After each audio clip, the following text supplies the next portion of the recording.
From the Missouri School of Journalism, welcome to Global Journalist. I'm Casey Morrell, sitting in for Jim Flink.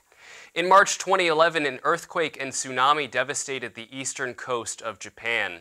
Thousands of people were killed, and scores more were displaced as a result of the natural disaster. The earthquake and resulting tsunami caused the meltdown of a nuclear power station located in Fukushima Prefecture. Radioactive material leaked into the Pacific Ocean, and the area surrounding the plant became irradiated. This led to the development of an exclusion zone around the plant and the evacuation of cities near the stricken nuclear site. But more than 3 years after the event, journalists still struggle to report on what exactly is going on with the region's recovery and cleanup efforts. TEPCO, the utility that managed the nuclear reactor, has been criticized for not being forthcoming with the public or with the victims of the tragedy, or even with the government itself. Today on Global Journalist, we take a look at what's going on in Fukushima and look at some of the challenges reporters face in covering stories like these in Japan. We are joined from Tokyo by James Corbett, who is the founder of FukushimaUpdate.com, and from Columbia, Missouri by Steve Starr, who is the Program Director of Clinical Laboratory Science at the University of Missouri School of Health Professions. He is also a former board member for Physicians for Social Responsibility. And gentlemen, I want to thank you very much for coming on Global Journalist today. James, I'd like to start with you. Can you just give us a little bit of background? What is the current situation like in and around the exclusion zone? Have people been able to come back at any time to see what their old houses look like, to collect any types of belongings? Can you just bring us up to date on what's going on in and around Fukushima right now? Well, there have been more people who have been able to return for day visits to see their old homes and collect items that they need, and that has been gradually happening more and more in recent months. But I think that the one of the underplayed and underreported aspects of this crisis all around is really the social effects and the family effects on these home lives that have been completely torn apart by the disaster. And just as an example of that, back in April, there was the result of a survey that was released that showed nearly 1/2 of all of the Fukushima evacuees have been forced to split up. 1/2 of the families that were evacuated as a result of this have been forced to split up and live in separate locations for various reasons, work or school related reasons. That's a pretty stunning figure in and of itself. And unfortunately, an even sadder figure from that survey showed that 70% of those families had members that were suffering from some form of mental illness or distress or depression, which is perhaps not surprising given the severity of this, but unfortunately, it's still quite a tragedy. And that's, I think, one of the underreported aspects of this tragedy, because the only people who are really attempting to deal with this, supposedly, are TEPCO and the Japanese government. And there are huge concerns about the way they're attempting to do that and whether it's too little, too late, and whether they're just refusing to provide compensation to some of these people altogether. Well, from your vantage point, what has the coverage of the recovery been like in Japan? Is it something that's still been on the radar for the most part, more than 3 years afterwards? Or is it something that's kind of lingering in the subconscious, but not necessarily at the fore?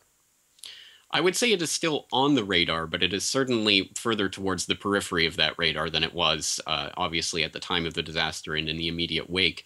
And I think it's been displaced by economic concerns and some of the concerns over the remilitarization of Japan that have really moved this off of the center of the table when it comes to the political discussion here.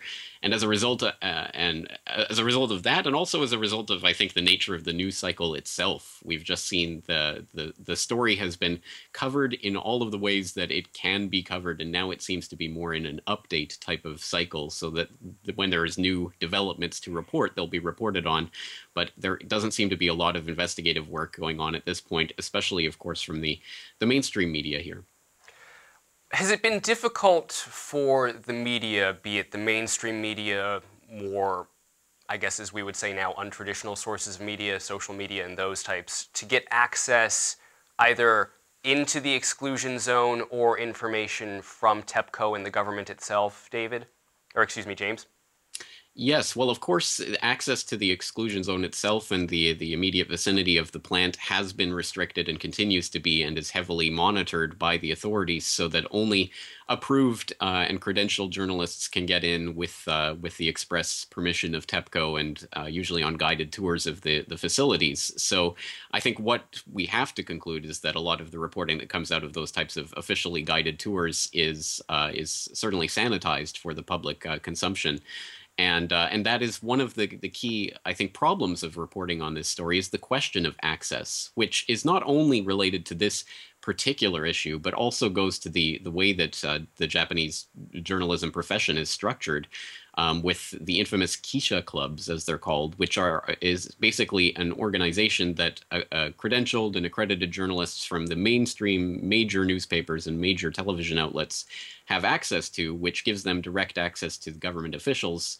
But for anyone on the periphery of that, anyone who is not part of that of those clubs and not one of the mainstream official accredited reporters, they do not have access to those officials. They are not able to ask questions or get answers from the people who are directly dealing with this situation.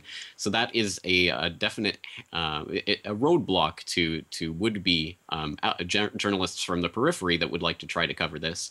And now, just late last year, there was the passage of the state secrecy bill in the Japanese parliament, which is bringing in even further regulations on the potential for whistleblowers to blow the whistle on Fukushima, presumably, or any other government-related matter, that will see such whistleblowers subject to 10 years imprisonment. And unfortunately, the wording of that act was so vague, simply applying to any sort of government secret, that really almost anything could conceivably fall under it, just given the way that the Japanese government deems to classify the information. So it certainly does at least present the possibility that information from Fukushima that otherwise would have gotten out from certain sources will not now get out because of people being basically afraid to try to blow the whistle at this point. And Steve Starr, your research looks at the lingering effects of radiation on populations, on communities, both from, I guess, a health standpoint and a social standpoint. You've also looked at Chernobyl. Do you think that some of the reactions that the Japanese government and TEPCO have had to this are similar to what we saw in the aftermath of Chernobyl?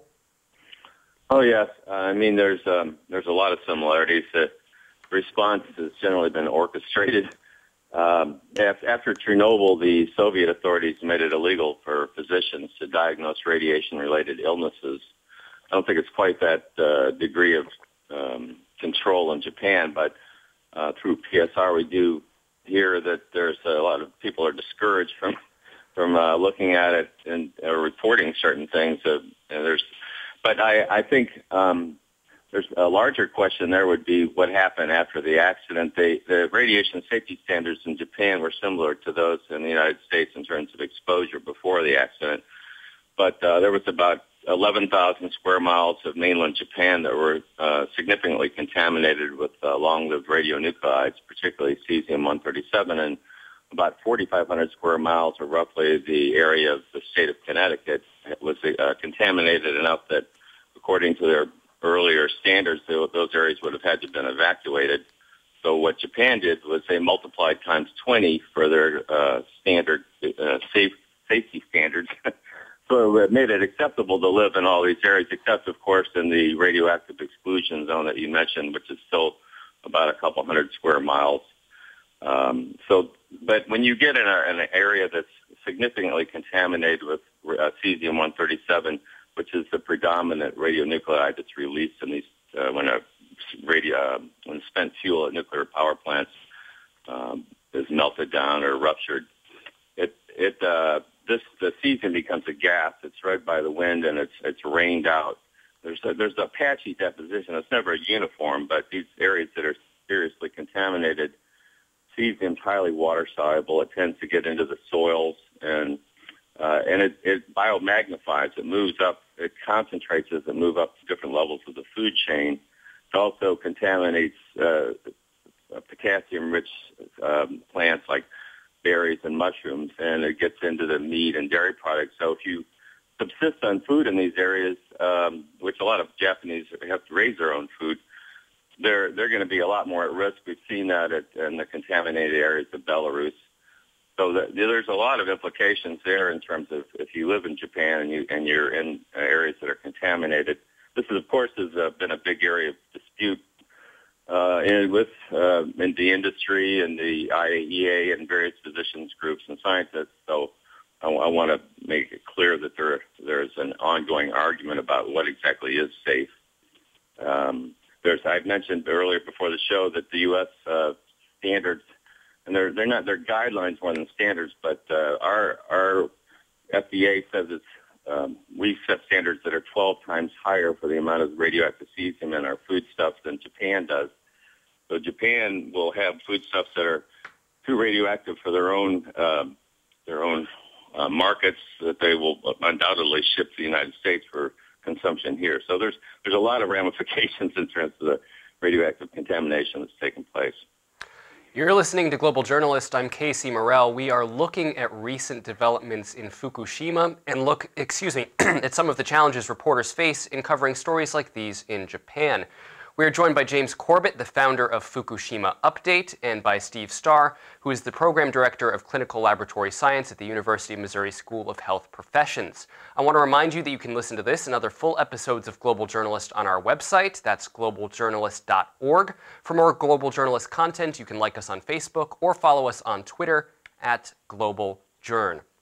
Now, Steve, back to what you were saying. There was a quote that you had that was written in a PSR report that came out in April of 2011, just after the Fukushima incident. And you said, and I quote, "Every time we build and operate a nuclear reactor, we do so with the implicit assumption that we shall forever be able to contain the radioactive poisons we create in the reactor.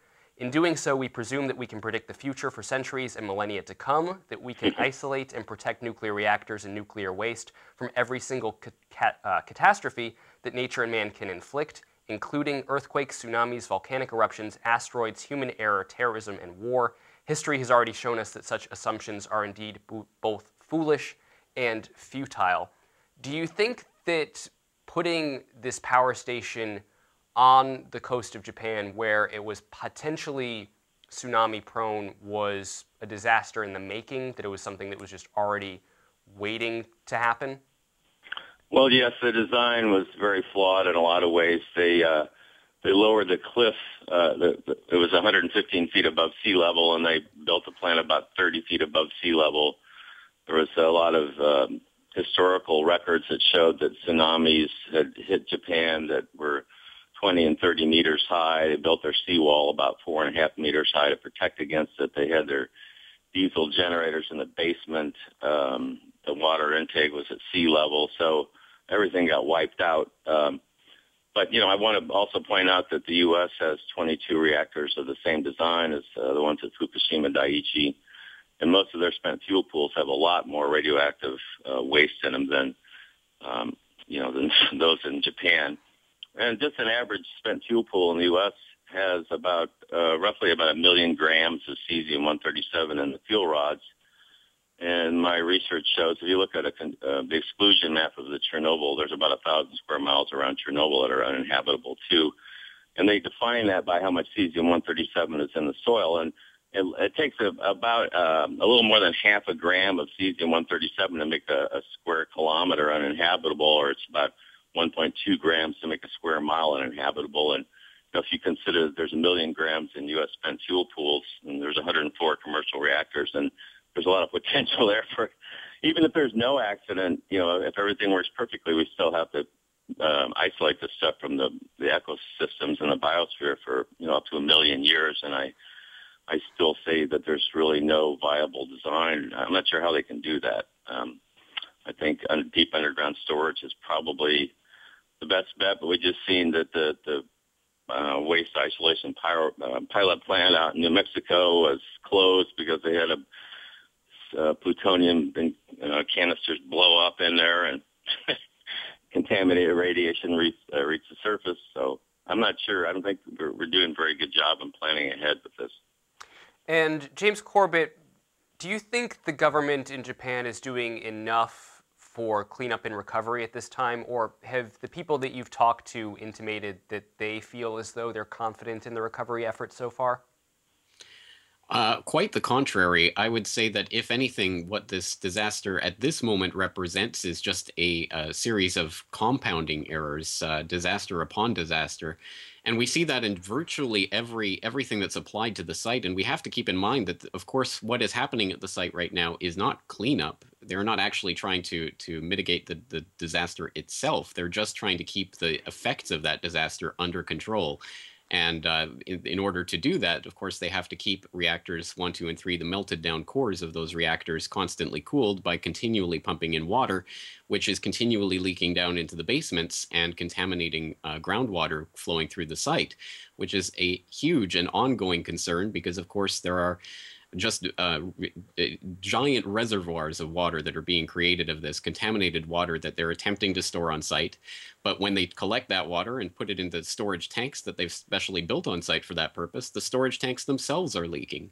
Another example of this, in order to try to mitigate some of the problem with the groundwater flowing through the site, they've tried to build some bypasses to try to catch some of that groundwater before it flows through the basements and becomes contaminated.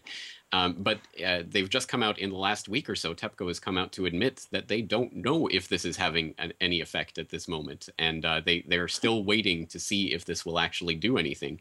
And of course, people have probably heard about this idea, this plan for an ice wall that they're going to build, a 1.5-kilometer perimeter around the plant to try to freeze the soil in order to stop the groundwater from flowing through the site. But again, this is completely experimental. This has been tried on very small scales before, but nothing of the size and magnitude of what they're trying now. And the timetable that was originally proposed for this of March 2015 seems that it's probably not going to come to fruition because of the problems they've been facing during the experimentation phase of this. So again, just about every aspect of what they're doing seems to be one step forward, two steps back. And unfortunately, that's the holding pattern that we've been in for a few years now. And because in late 2011, the Japanese government and TEPCO declared that the site was in cold shutdown, that was, I think, the point at which a lot of the media interest turned away from the issue because it seemed like everything was under control. But it's an ongoing problem. And as I say, every attempt to try to control that problem seems to be facing setbacks of its own.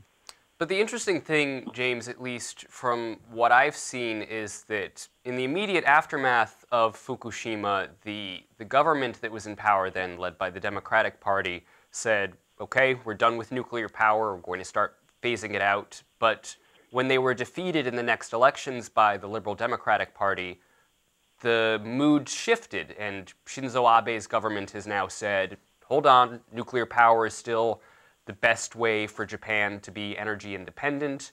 How are people reacting to that? Is there a lot of pushback against the government for wanting to reintroduce nuclear power? Well, as you can imagine, this is obviously a very polarizing issue, and there are people obviously with economic interests and with other interests at stake in seeing the continuation of the nuclear status quo here. And then there is a very motivated anti-nuclear movement here that really does want to use this as the springboard towards the possible elimination of nuclear power from the islands of Japan themselves. And this is obviously still ongoing, but at this time, the nuclear industry really has the upper hand because, as you say, once the Shinzo Abe government came in late 2012, the idea of scrapping nuclear power was abandoned, and in fact, plans are to continue with the nuclear status quo. This is causing a lot of strife and turmoil. There's a lot of political turmoil going on here, not only related to the nuclear issue, obviously also related to the military, the militarization of Japan, related to the economic issues happening here. But I think they are all forming a piece, and it means there is a political movement that really is motivated and energized around this nuclear issue towards the idea of eliminating nuclear power. But it seems to be the wind has gone out of its sails since the LDP government of Shinzo Abe came in. And all of the really remarkable steps that were taken under the previous government, including that proposal to eliminate nuclear power, and including the fact that that previous government commissioned a report that actually concluded that Fukushima was a man-made disaster because it could have been prevented, it should have been foreseen because of all of the problems in the situation of the plant. These are pretty remarkable steps for a country that has been so wedded to nuclear power throughout much of the last half century, and all of those steps seem to have been erased with this new government. So there are certainly people who are against that, but the political momentum seems to be on the other side. You're listening to Global Journalist. I'm Casey Morell. We're looking at recent developments in Fukushima and also looking at some of the challenges reporters face in covering stories like these in Japan. We are joined by James Corbett, the founder of FukushimaUpdate.com, and by Steve Starr, who is the Program Director of Clinical Laboratory Science at the University of Missouri School of Health Professions. I want to remind you that you can listen to this and other full episodes of Global Journalist on our website. That's globaljournalist.org. And for more Global Journalist content, you can like us on Facebook or follow us on Twitter at GlobalJourn. Now, gentlemen, we only have a few minutes left. I'd like to ask you both what you think the lasting legacy of this incident is going to be. Are we going to start to see more countries that have been avowedly committed to nuclear power, start to move in the opposite direction? We've seen Germany say that it wants to phase out nuclear power. France wants to reduce its commitment to nuclear power from the 75% that it has now down to about 50%. Is this part of a new trend that we're going to see, or do you think that it's something else, that maybe in a few years, once Fukushima fades back into the subconscious, we're not going to see these pushbacks anymore? James, I would like to start with you. I think we're already starting to see the revivification of the nuclear industry, which obviously I think had to lie low in the immediate wake of this disaster. But at this point, I mean, Japan is once again going out and trying to export some of its nuclear technologies to other countries, and we see these plants and new plant construction is being proposed in a number of countries. India looking at the issue, and it is still a political struggle in a lot of places, and there are still a lot of opposition. But these projects are still going ahead, and the industry is still around at this point. So I'm not convinced that at this point that Fukushima really will be a turning point. But it could at least be a hallmark for future conversations, and I think will be a touchstone for future projects wherever they pop up. I'm sure Fukushima will enter into that conversation. Do you think, James, in some way that it will be more of a rallying point or a touchstone, as you said, for the groups that were already committed to being anti-nuclear? In other words, it's not something that's necessarily going to persuade people who were in the pro-nuclear camp to go the other way? Yes, I think that to a large extent, this probably hasn't changed the mindsets of the people who already had their minds made up on the nuclear issue before this point. It may have swayed some of the people who were undecided, but I think a lot of the people who were already polarized on these issues are unlikely to change their positions because of them. Although there are some notable exceptions, and sometimes in the opposite direction. For example, there was the Guardian journalist George Monbiot, who of course writes on environmental issues, who famously said that he now embraces nuclear power because Fukushima showed that it's a relatively minor thing when a nuclear disaster happens. So it's kind of strange the way that this is played out. Well, I don't know how he does his math, I mean, I think if you look at just the cost of the property, the homes, the agricultural land, the industry that had to be abandoned in the exclusion zone, and the cost of the cleanup, we're going to be pushing $500 billion. So that doesn't seem like a bargain to me. Arnie Gundersen said that you can run a nuclear power plant perfectly, and then you can have one bad day after 40 years, and you can ruin half a country. And I think that's definitely been illustrated. I didn't mean to interrupt you, James. No, I agree completely with your assessment there, and I think that is the part of this that gets excluded from the conversation often, right. And that's particularly acute here in Japan, where of course the taxpayers are being asked to burden a lot of the cost of this cleanup and mitigation. And that's directly in the fact that TEPCO, of course, has been essentially nationalized. The controlling shareholder is now the Japanese government, or the agency that they created to deal with the cleanup. And tens of billions of dollars have already been pumped into this. Right. Could I suggest that we're a long way from seeing the end of this?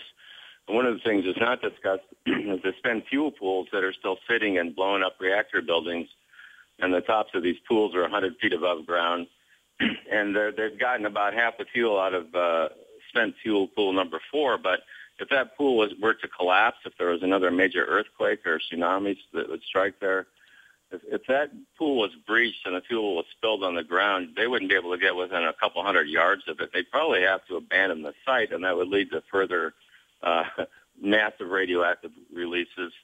You know, all these nuclear power plants that they put on the coast of Japan and even South Korea are in range of North Korean missiles, for example.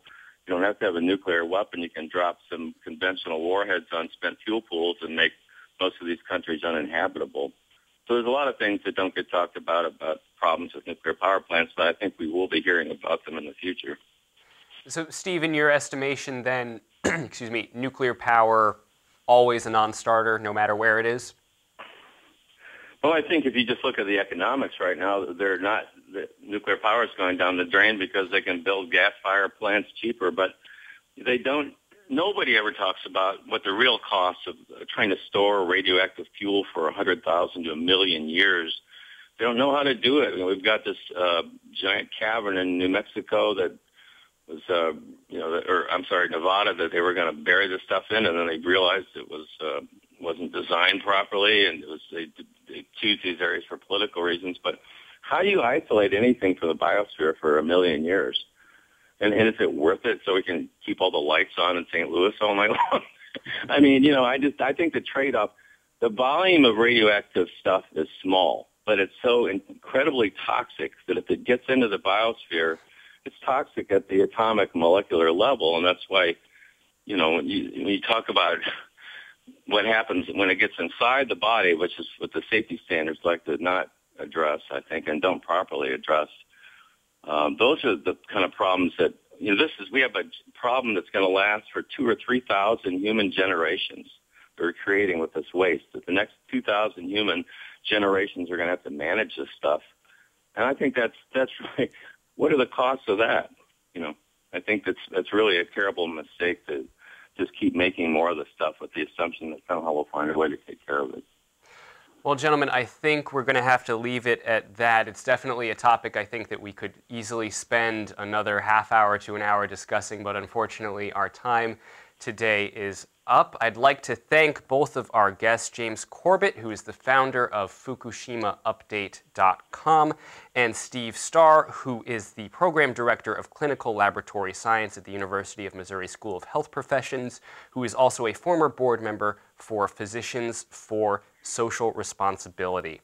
Our lead producer this week is Varvara Fomina, with assistance from Olga Krustaleva, Jessica Anania, and Batul Hassan. Travis McMillan from the Reynolds Journalism Institute is our technical director, and Pat Akers from KBIA is our audio engineer. Thanks again for listening to this edition of Global Journalist. For Jim Flink, I'm Casey Morell, and we will see you next time.